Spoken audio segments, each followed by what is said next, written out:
যে আপনাদের সামনে মূল্যবান কথা নিয়ে আসতেছেন বাংলাদেশ ইসলামী ছাত্র শিবিরের কেন্দ্রীয় কার্যকরী পরিষদের সদস্য এবং ঢাকা মহানগর উত্তরের সম্মানিত সভাপতি আনিসুর রহমান ভাই।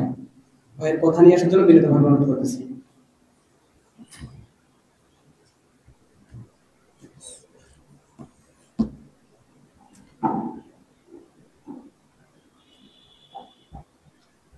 أعوذ بالله من الشيطان الرجيم بسم الله الرحمن الرحيم الحمد لله رب العالمين الصلاة والسلام على أشرف الأنبياء والمرسلين وعلى آله وأصحابه أجمعين قال الله تعالى في كلامه المجيد شهر رمضان الذي أنزل فيه القرآن هدى للناس وبينات من الهدى والفرقان صدق الله العظيم আমাদের প্রান্তীয় সংগঠন শহীদ কাফেলা বাংলাদেশ ইসলামী ছাত্র শিবির ঢাকা মহানগর উত্তরের ঐতিহ্যবাহী থানা বড়াই থানা কর্তৃক আয়োজিত আজকের এই ঐতিহাসিক পদক দিবস উপলক্ষে অর্থ সংকলন উপহার প্রদান এবং আলোচনা সভায় উপস্থিত বড়াই থানার সম্মানিত সভাপতি সৈয়দ রানা ভাই, মহানগর শিক্ষা সম্পাদক শাহিন আলম ভাই, মানব ছাত্র কল্যাণ সম্পাদক আলামিন ভাই সহ থানার বিভিন্ন পর্যায়ের দায়িত্বশীলবৃন্দ এবং আজকে যাদের নিয়ে এই আয়োজন, প্রিয় ভাইরা, আসসালামু আলাইকুম রহমতুল্লাহ।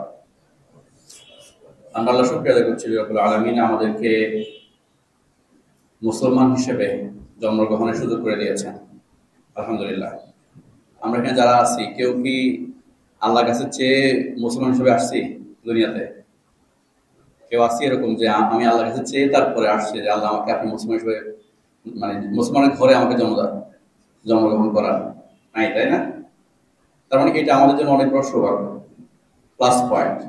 কিন্তু আমার পাশের যে ভাইটা, একটু আগে আমি যখন এখানে আসতেছিলাম, আমার এক ভার্সিটি ফ্রেন্ড আমাকে ফোন দিছে, সঞ্জয় সিনহা, সে রবিতে জব করে, একটা প্রয়োজন আমি ফোন দিছে। তো ভাবতেছিলাম যে আসলে আল্লাহ রাব্বুল আলামিন আমাদেরকে কত সৌভাগ্যবান করছে। আর যারা অমুসলিমের ঘরে যাদের জন্মগ্রহণ করবেন, মানে যারা করছে তাদের জন্য যদিও আল্লাহ রাব্বুল আলামিনের ওয়াদা হচ্ছে, ঘোষণা হচ্ছে প্রত্যেকের কাছেই সত্যের দাওয়াত পৌঁছাবে, কিন্তু এটা সো টাফ যে একজন মানে কনভার্টেড হবে, সে আগে তার ধর্ম পরিবর্তন করবে, এটা কিন্তু ন্যাচারাল না, তাই না? তো সেই জায়গায় আল্লাহ রাব্বুল আলামিন আমাদেরকে এই নিয়ামত দিয়েছেন, আল্লাহ শুকরিয়া। দুরূদ পেশ করছি রাসূলুল্লাহ সাল্লাল্লাহু আলাইহি ওয়াসাল্লামের প্রতি, যিনি আমাদের একমাত্র আদর্শ, যাকে আদর্শ হিসেবে গ্রহণ করে আমরা আমাদের আগামী পথ চলা, আমাদের আগামীর কর্ম কৌশল আমরা গ্রহণ করেছি। আমরা দোয়া করছি পৃথিবীর শুরু থেকে আজ অবধি আল্লাহর এই জমিনে আল্লাহ দ্বীন বাস্তবায়িত যারা শহীদ হয়েছে, বিশেষ করে বদর প্রান্তরে যে 14 জন সাহাবী শাহাদাত বরণ করে আল্লাহ দ্বীনকে পৃথিবীতে প্রতিষ্ঠা করার জন্য কাজ করে গেছেন, এবং পাশাপাশি জুলাই আন্দোলনে যাদের জীবনের বিনিময়ে আমরা একটি মুক্ত বাংলাদেশ পেয়েছি, আল্লাহ রাব্বুল আলামিন আমাদের সকল শহীদদেরকে শাহাদাতের সর্বোচ্চ মর্যাদা দান করুন, এবং আমরা এখানে যারা আছি আমাদের প্রত্যেককে আল্লাহ রাব্বুল আলামিন শহীদ হিসেবে কবুল করুন, আমিন। শহীদের মর্যাদা সম্পর্কে আমরা সবাই জানি, তাই না? আমরা এখানে যারা আছি আমাদের আল্লাহর কাছ থেকে আমরা যে সময় নিয়ে আসছি, এই সময়ের বেশি 1 সেকেন্ডও কি আমরা আসলে বাঁচার সুযোগ আছে? আমাদেরকে সৃষ্টি করার 50,000 বছর আগে আমাদের তাকদীর লেখা হয়েছে। এই যে আজকে আপনি এখানে আসবেন এবং কবে আপনি কি করবেন, কবে আপনার জন্ম হবে, কবে আপনার মৃত্যু হবে, এগুলো সবগুলো আমাদের রোজ সৃষ্টি করার 50,000 বছর আগে এগুলো সৃষ্টি করা হয়েছে।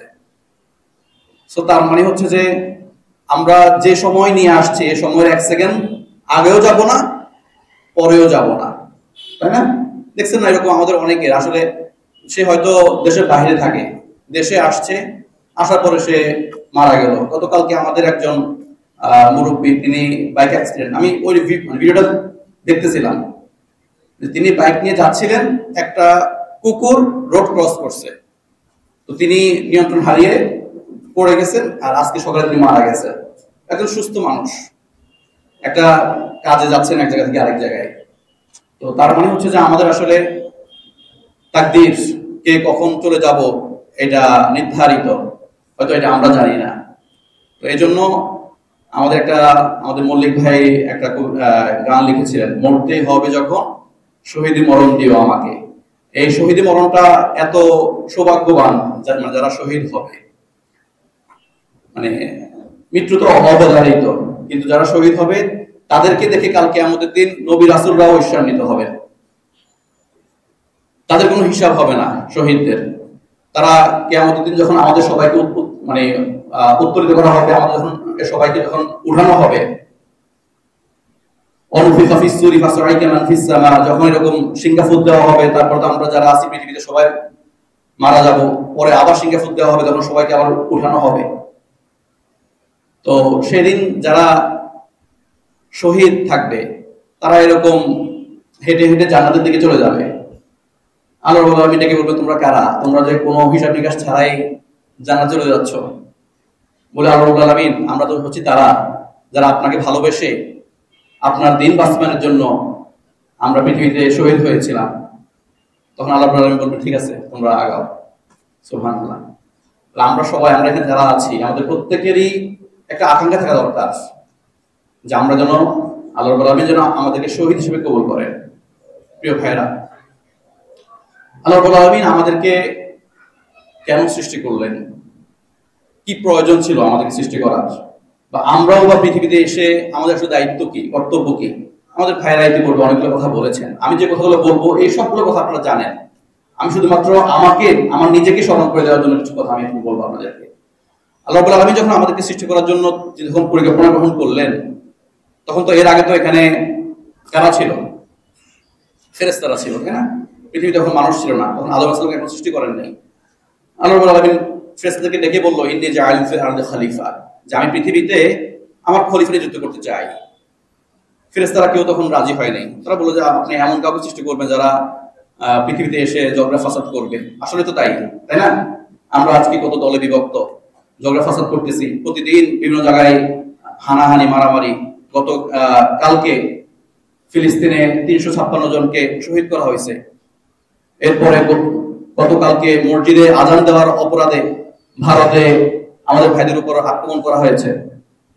তো এরকম এগুলো চলতেছে, কিন্তু আল্লাহ রাব্বুল আলামিন বলছেন, আ'লামু মা লা তা'লামু, যে আমি যেটা জানি সেটা তোমরা জানো না। আমার বান্দারা, কিছু বান্দা আছে যারা পৃথিবীতে আসবে, এসে আমার একাত্ম ঘোষণা করার জন্য, আমার দিন বাস্তবায়ন করার জন্য তারা চেষ্টা করবে।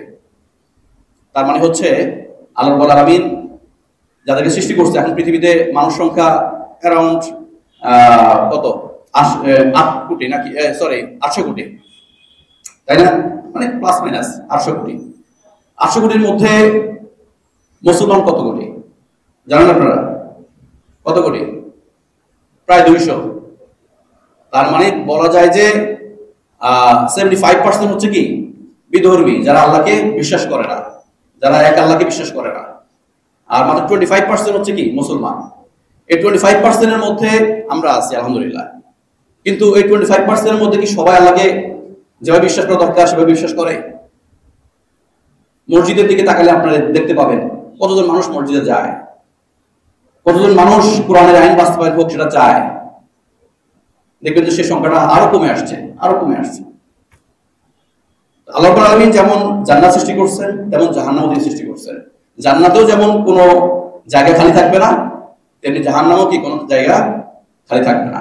এখন এটা সম্পূর্ণ আমাদের উপর যে আমরা আসলে কোনটা বেছে নিব।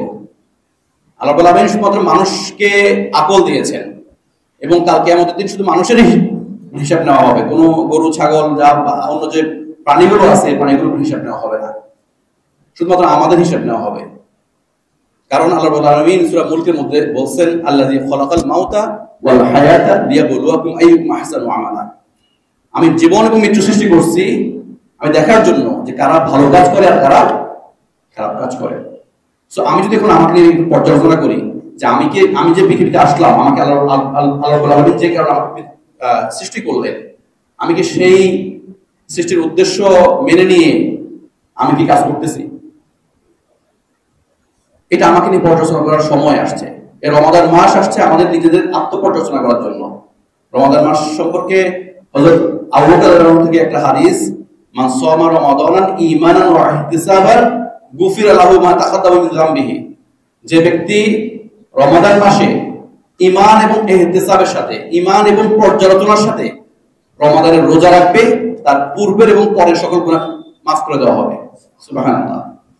তার মানে এই যে আমি যে বললাম যে আমাদের এখন পর্যালোচনা করার সময় আসছে যে আসলে আমরা পৃথিবীতে কেন আসলাম, আর আমরা কি যে উদ্দেশ্যে আমাদের সৃষ্টি করলো আল্লাহ রাব্বুল আলামিন, ইন্নী জাইলুন ফিল আরদি খলিফা, আমরা তো আল্লাহর খলিফা, সেই খলিফার দায়িত্ব আমরা পালন করতেছি কিনা। আপনি ধরেন আপনার বাসায় আপনি এই সার্ভেন্ট রাখলেন, বা আপনি আপনার হেল্পিং হ্যান্ড রাখলেন, আপনার আম্মুকে হেল্প করার জন্য একটা লোক রাখলেন। তো সেই লোকটা যদি আপনার আম্মুকে ভালো করে হেল্প করে, তাহলে আপনি তাকে কি করবেন? মাস শেষে বেতন দিবেন। আর যদি কাজ না করে তাকে রাখবেন? তাকে রাখবেন? রাখবেন না। তাহলে আপনি তাকে যেই কারণে রাখলেন, সে যদি সে কাজটা না করে, আপনার অফিসের কথা বলেন, আমি বাসা, আমরা যারা আছি আমরা কেউ হয়তো জব করি না, এই জন্য আমি বাসার কথা বললাম।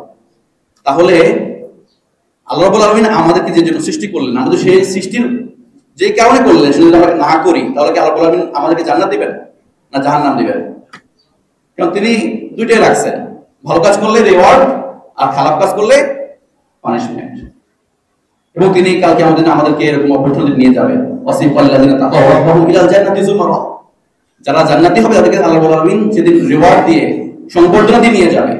কিন্তু যারা জাহান্নামী হবে, ওয়াসিফাল্লাযিনা কাফারু ইলা জাহান্নামা যুমারা, তাদেরকে সেদিন টেনে হিঁচড়ে নিয়ে যাওয়া হবে সেখানে। প্রিয় ভাইরা, এই আল্লাহর এই মানুষ সৃষ্টির যেই ধারাবাহিকতায়, সেই ধারাবাহিকতায় প্রায় লক্ষাধিকের উপরে নবী রাসূল আসছিলেন। তাদের প্রত্যেকেরই সারা মিনাদ্দিন মা ওয়াসাবিহি নূহ থেকে শুরু করে যত নবী রাসূল আসছেন, প্রত্যেকেরই এই পৃথিবীতে আসার উদ্দেশ্য ছিল যে আল্লাহর দ্বীন বাস্তবায়ন করার জন্য। তার সর্বশেষ নবী মুহাম্মদ রাসূলুল্লাহ সাল্লাল্লাহু আলাইহি ওয়াসাল্লাম, তিনিও আসছেন এবং তিনি এসে তাকে আল্লাহ রাব্বুল আলামিন এই পৃথিবী পরিচালনা করার জন্য, মানুষকে পরিচালনা করার জন্য একটা গ্রন্থ দিলেন। সেই গ্রন্থের নাম কি? আল কোরআন। এবং তিনি মাদানী জিন্দেগিতে যে তিনি কোরআনের একটি সমাজ প্রতিষ্ঠা করলেন, এবং সেই প্রতিষ্ঠা করতে যে তাকে অনেক চড়াই উত্তরের মধ্য দিয়ে যেতে হয়েছে। দ্বিতীয় হিজরিতে বদর যুদ্ধ সংঘটিত হয়, সেই বদর যুদ্ধ নিয়ে আজকে আমাদের এখানে আলোচনা। সেই ইসলামের প্রথম যুদ্ধ, এবং তখন মুসলমানদের সংখ্যা খুবই কম ছিল। আল্লাহ রাসূল আল্লাহর কাছে দোয়া করলেন, হে আল্লাহ, আজকে যদি আমরা পরাজিত হই, তাহলে তোমাকে ডাকার মতো এই পৃথিবীতে আর কেউ থাকবে না, অতএব তুমি আমাদেরকে বিজয়ী করো। আল্লাহ রাব্বুল আলামিন আল্লাহ রাসূলের সেই দোয়াকে কবুল করেছেন। মক্কায় মদিনায় দ্বিতীয় হিজরিতে বদর যুদ্ধে মুসলমানরা বিজয় লাভ করে। পরবর্তীতে আস্তে আস্তে অন্যান্য বিজয়গুলোর মধ্য দিয়ে সেখানে একটা কোরআনের আইন বাস্তবায়িত হয়। তো এখানে এখন আমাদের জন্য এখানে শিক্ষা কি? আমাদেরকে আল্লাহ রাব্বুল আলামিন আমাদের জন্য, আমাদের জীবন পরিচালনা করার জন্য, আমার পরিবার পরিচালনা করার জন্য, আমার রাষ্ট্র পরিচালনা করার জন্য আমাদের একটা কোরআন দিয়েছেন।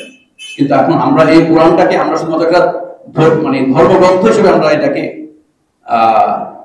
বুঝি, কিন্তু এটা দিয়ে যে আমার দেশ পরিচালনা করতে হবে, এটা দিয়ে যে আমার নিজেকে পরিচালনা করতে হবে, আমার সমাজকে পরিচালনা করতে হবে, এই ধরনের অনুভূতি আমাদের মধ্যে কাজ করে না।